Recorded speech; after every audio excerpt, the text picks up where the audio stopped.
Une bâtisse entièrement rénovée au centre du village. Depuis une année, elle abrite 6 chambres d'hôtes. Cafetier-restaurateur Bernard Fiora a investi plusieurs centaines de milliers de francs dans cette maison pour en faire un lieu accueillant. Au départ, j'avais acheté cette très ancienne maison qui était complètement délabrée pour la démolir, comme j'habite à côté.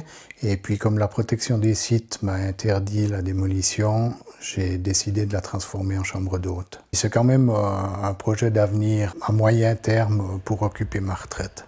Cette semaine, toutes les chambres sont occupées par des hôtes étrangers, français, finlandais ou hollandais.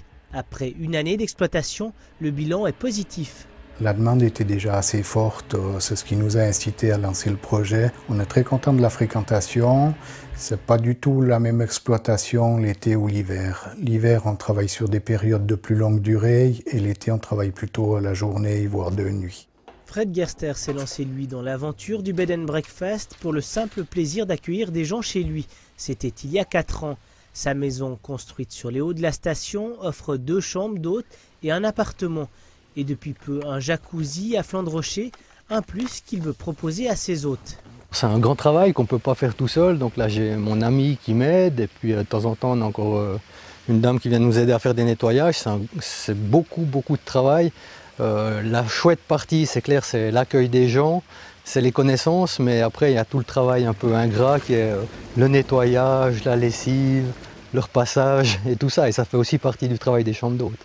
Direction la Bergerie et ses 3 étoiles. Posée sur sa colline, elle est la plus ancienne chambre d'hôte de la station. Marie-Claire Coco s'est lancée dans l'aventure il y a 23 ans.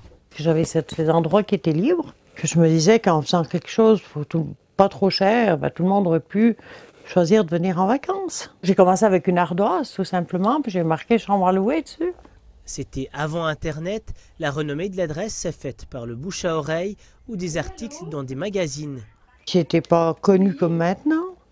C'était connu en France, au Canada, dans le Haut-Valais. Dans le Haut-Valais, il y en avait déjà.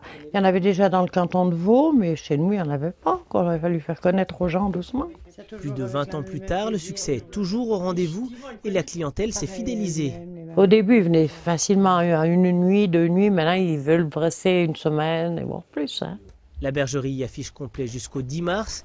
À défaut d'hôtel, la station des Marécottes peut compter sur des chambres d'hôtes très prisées des vacanciers.